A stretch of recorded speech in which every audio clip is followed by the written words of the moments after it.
नमस्ते मित्रों, कैसे हैं आप। इस वीडियो में हम डिस्कस करेंगे chapter number 4 change in profit sharing ratio का रिवोल्यूशन टॉपिक।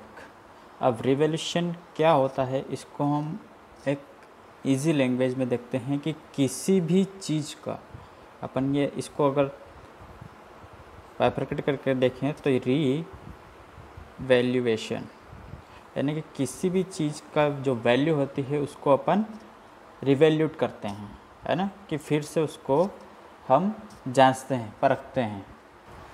तो जब भी बिजनेस में किसी भी एसेट्स या लाइबिलिटी को हम उनको वैल्यू को चेंज देखते हैं, उन वैल्यू में चेंज देखते हैं, तो वो क्या कहलाता है, रिवैल्यूएशन, है ना। तो किसी भी एसेट्स और लाइबिलिटी में अगर कुछ अमाउंट से इंक्रीज़ या डिक्रीज़ हो रहा है तो वो हमारा रिवैल्यूएशन कहलाता है। अब ये केस कौन सा है, जबकि पार्टनर्स आपस में क्या कर रहे हैं, change in profit sharing ratio में चेंज ला रहे हैं, तब हम क्या करेंगे, रिवैल्यूएशन अकाउंट बनेगा। ठीक है। अब रिवैल्यूएशन अकाउंट को हम देखते हैं उससे पहले कुछ कॉन्सेप्ट हम समझ लेते हैं कि जब भी एसेट्स, हमारी जो एसेट्स रहती है उनका जो नॉर्मल बैलेंस रहता है, हमने बचपन में पढ़ा था, हमारे कॉमर्स के बचपन में, कि नॉर्मल बैलेंस उसका क्या रहता है, डेबिट रहता है, हमेशा डेबिट रहता है। और डेबिट को अगर इंक्रीज़ करना है तो और डेबिट करना पड़ेगा। ठीक है। और ऐसे डेबिट को अगर डिक्रीज़ करना है तो क्या करना पड़ेगा, क्रेडिट। ये हो गया किस, एसेट्स के केस में। सेम लाइबिलिटी के इसमें होता है। लाइबिलिटी के केस में उसका जो नॉर्मल बैलेंस रहता है वो क्या रहता है, क्रेडिट बैलेंस। क्या रहता है, क्रेडिट बैलेंस। अब क्रेडिट अगर इंक्रीज़ करना है तो क्रेडिट को और क्रेडिट करेंगे तो इंक्रीज़ होगा, और क्रेडिट को क्या करेंगे, डिक्रीज़ तो debit, just opposite of assets. आगे बस में मान लो किसी एसेट्स की वैल्यू, हम हमारे इसमें लैंड के इसका ही देख लेते हैं कि उसका पहले क्या था, 1,00,000 रुपीज़ था, और अब उसका जो इंक्रीज़ होके 1,50,000 हो गया है। तो ये क्या हुआ, इंक्रीज़ हुआ है, तो इंक्रीज़ को और डेबिट कर देंगे, यानी कि land account debit to revaluation account. आगे बात समझ में, सिंपल सा कॉन्सेप्ट यही है। इसको अगर अपन ध्यान में रखेंगे तो एसेट्स हमेशा डेबिट होती है अगर बढ़ती है तो, और लाइबिलिटी बढ़ती है तो क्रेडिट होती है, बस सिंपल सा। और जस्ट इसका अपोजिट, जो वो डिक्रीज़ होती है तो क्रेडिट कर देंगे और लाइबिलिटी को डेबिट करेंगे। एसेट्स के केस में हम उसको नाम देते हैं क्या, रीवैल्यूएशन ऑफ एसेट्स, यानी कि रीवैल्यूएशन ऑफ एसेट्स, है ना। और लाइबिलिटी अगर जो होती है उसको हम बोलते हैं, लाइबिलिटीज़ में अगर चेंजेस आता है तो उसको बोलते हैं हम रीअसेसमेंट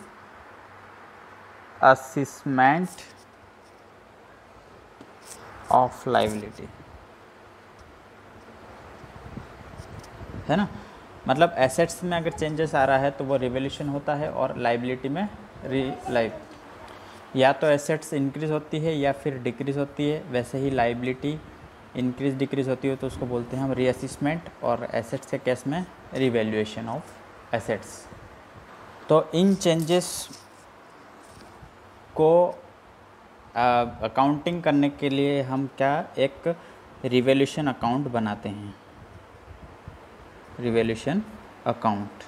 अब या तो ये डेबिट हो सकता है, जैसे जैसे यहाँ पे इंक्रीज़ डिक्रीज़ होगा तो, और या क्रेडिट होता है। इसीलिए हम ये एसेट्स के इंक्रीज़ या डिक्रीज़ होने पर रिवैल्यूएशन अकाउंट बनाते हैं। अब हम इंडिविजुअल केस को देखते हैं कि अगर एंट्री एसेट्स में इंक्रीज़ हो रहा है तब क्या करेंगे, डिक्रीज़ हो रहा है तब क्या करेंगे, वैसे इसकी एंट्री हम देख लेते हैं। जब कभी भी एसेट्स की वैल्यू में इंक्रीज़ हुआ तो हमने ऊपर पढ़ा ही था कि वैसे डेबिट होता है इसका नॉर्मल बैलेंस, और इंक्रीज़ हो रहा है तब क्या करेंगे, डेबिट करेंगे। तो एसेट्स की वैल्यू में इंक्रीज़ हो रहा है तब उस एसेट्स को, यानी कि स्टॉक हो तो स्टॉक, डेटर हो तो डेटर, लैंड हो तो लैंड, बिल्डिंग जो भी हो उसका पर्टिकुलर का नाम लिखेंगे। तो यहाँ पे मैं एसेट्स ही लिख रहा हूँ, एसेट्स अकाउंट, यानी कि इसको इंडिविजुअली लिखना पड़ेगा, है ना। जो भी एसेट्स है उसको इंडिविजुअली हम क्या करेंगे, डेबिट करेंगे। Assets account debit to revaluation account. आगे बात समझ में, being increasing assets from amount to ये, ठीक है। अब जब एसेट्स, ये तो हो गया जब एसेट्स की वैल्यू इंक्रीज़ हो रही है। सेकंड केस, जब एसेट्स क्या होती है, for decrease in the value of assets. अब एसेट्स में क्या हो रहा है, डिक्रीज़ हो रहा है उसकी वैल्यू, तब उस केस में अगर इसका अपोजिट हो जाएगा, क्या करेंगे, revaluation account debit to assets account. अब यहाँ पे इंडिविजुअली लिखना है, उनका ध्यान रखना, मतलब स्टॉक है तो स्टॉक को क्रेडिट करना है, या फिर जो उस एसेट्स का नाम लिया गया है उस एसेट्स को हम लिखेंगे। थर्ड केस वैसे ही है जैसे एसेट्स का था। अब for increase in the value of liability, अगर मान लो कि लाइबिलिटी में इंक्रीज़ हुआ है तब अपन क्या एंट्री करेंगे, जैसे लाइबिलिटी का नॉर्मल बैलेंस क्या होता है, क्रेडिट, और वो अगर इंक्रीज़ हो रही है तो उसको और क्या कर देंगे, हम क्रेडिट कर देंगे। तब revaluation account debit to particular liability. अब लाइबिलिटी का यहाँ पे नाम नहीं दिया, अगर नाम देते हैं तो उसको, जैसे क्रेडिटर इंक्रीज़ हुआ तो क्रेडिटर, लोन इंक्रीज़ हुआ है तो लोन, ये भी इंडिविजुअली में ही जाएगा। आगे बात समझ में, ठीक। सेकंड केस देखते हैं इसका, for decrease in value of liability. अगर लाइबिलिटी में अमाउंट क्या हो रहा है, गिर रहा है, तब अपनी लाइबिलिटी क्या हो जाएगी, debit, liabilities account debit to revaluation account.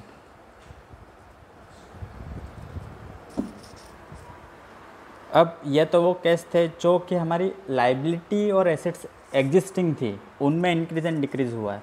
अब क्या होगा कि जब कोई ऐसी एसेट्स है जो कि हमने रिकॉर्ड नहीं की थी, या फिर उनके चेंजेस आने पर हमने रिकॉर्ड की है, तब क्या करेंगे, अब for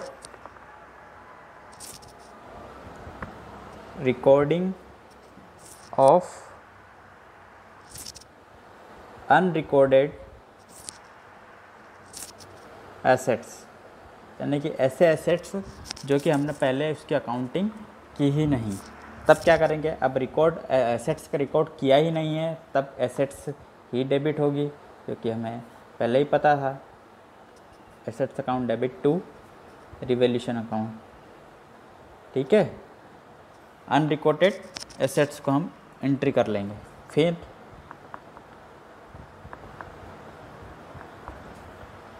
for recording of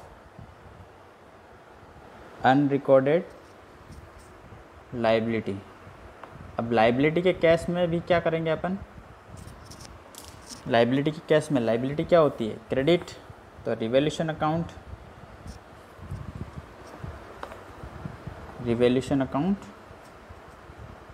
debit to liabilities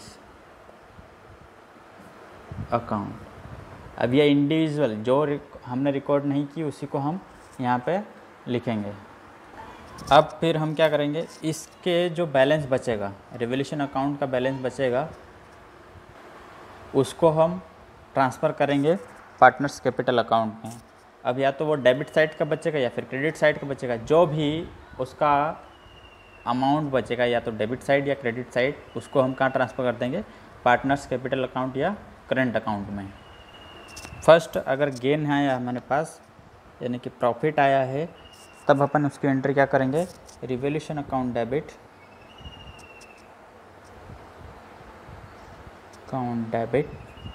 to partners capital account, या तो कैपिटल अकाउंट है या फिर करंट अकाउंट है जिसमें उसने बोला है। अब ये हमारा क्या ओल्ड रेशो में बढ़ जाएगा, ठीक है। किस में बटेगा, ये ध्यान रखना, ओल्ड रेशो में बटेगा। आगे बात समझ में। अब ध्यान ये रखना है कि गेन आया है तब पार्टनर्स कैपिटल हमेशा क्रेडिट होती है। जब भी पार्टनर्स को बेनिफिट मिलता है तब उसकी कैपिटल अकाउंट क्या होता है, क्रेडिट होता है। जब भी पार्टनर्स को बेनिफिट मिलेगा यानी कि गेन मिलेगा तो उसको क्या होगा, पार्टनर्स कैपिटल क्रेडिट होगी। और इन केस ऑफ लॉस, यहाँ पे क्या आया, यानी कि हमारी जो एसेट्स थी वो एसेट्स कम चेंज हुई और लाइबिलिटी ज़्यादा चेंज हुई, तो हमारे पास क्या आया था, लॉस, है ना। कि हम बैलेंस बनाएंगे तब लॉस अगर आएगा तब अपन क्या करेंगे, पार्टनर्स कैपिटल को डेबिट कर देंगे, partners capital account debit to revolution account. अब ये भी हमारा ओल्ड रेशियो में ही बटेगा, ध्यान रखना। पार्टनर्स कैपिटल लॉस का केस में डेबिट करेंगे और गेन के केस में क्रेडिट करेंगे, ठीक है। अब इसी की अगर हम लेजर पोस्टिंग कर देते हैं रिवॉल्यूशन अकाउंट की, तो वो हमारा अकाउंट बन जाएगा रिवॉल्यूशन अकाउंट। ये अभी हमने एंट्री देखी, अब हम रिवॉल्यूशन अकाउंट का फॉर्मेट देखते हैं।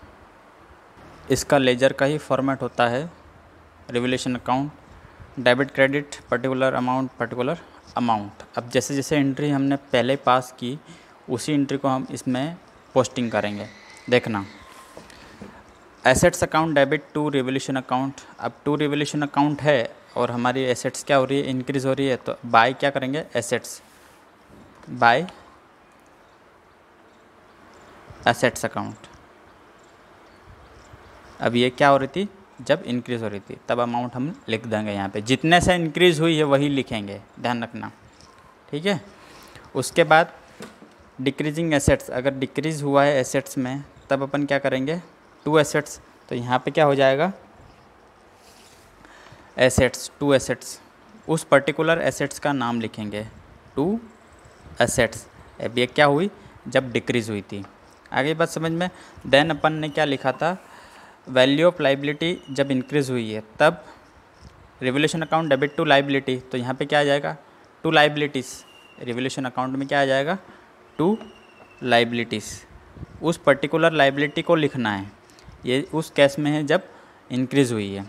देन फिर अपन ने क्या देखा था, वैल्यू ऑफ लाइबिलिटी क्या हो रही है, डिक्रीज़ हो रही है, तब अपन ने एंट्री क्या की थी, liability account debit to revolution account, तो यहाँ पे क्या आ जाएगा, बाय लाइबिलिटीज़, बाय लाइबिलिटीज़। अब ये क्या हो रही थी, हमारी लाइबिलिटी डिक्रीज़ हो रही थी। आगे बात समझ में। और फिर अनरिकॉर्डेड एसेट्स को हमने क्या किया था, रिकॉर्ड किया था, तब assets account debit to revolution account, assets account debit to revolution, तो बाय एसेट्स, यहाँ पे यह लिख दो अनरिकॉर्डेड एसेट्स। अब उसका हम नाम लिखेंगे पूरा, ठीक है। और इसी केस में हम यहाँ अगर इधर देखते हैं तो टू अनरिकॉर्डेड लाइबिलिटी, ठीक है। ये सब हमारा क्या हो गया, उस जो जनरल एंट्री हमने पास की थी उसकी हमने लेजर पोस्टिंग की है। अब फिर हम इसका क्या करेंगे, बैलेंस करेंगे। बैलेंस करने पर दोनों साइड में से जो अमाउंट बड़ा रहता है उसको हम बोथ साइड लिखते हैं, डेबिट और क्रेडिट। फिर उसमें से इधर का अगर माइनस करते हैं तब अपन लिखते हैं टू, अगर ये साइड बड़ी रहती है तब अपन लिखते हैं to gain in revolution account या फिर profit on revolution account transfer to partners capital account, है ना, ये लिखते हैं। अगर ये साइड बड़ी रहेगी तब उस केस में हम यहाँ लिखेंगे बाय लॉस ऑन रिवोल्यूशन, ठीक है, तब उस केस में ये लिखेंगे। आगे बात समझ में, दोनों केस समझ में आ गया। ये हमारा होता है revolution account. If you have any problem then comment me in comment box and resolve your problem. ठीक, थैंक यू दोस्तों। अगले नेक्स्ट वीडियो में हम रिवोल्यूशन अकाउंट के प्रैक्टिकल प्रॉब्लम को देखेंगे, कैसे उसको हम सॉल्व करेंगे, ये इसको इजी वे में हम देखेंगे। अगर आपको वीडियो अच्छा लगा तो आप लाइक कीजिए, सब्सक्राइब कीजिए, शेयर कीजिए। थैंक यू, धन्यवाद। Stay home, stay safe, God bless you.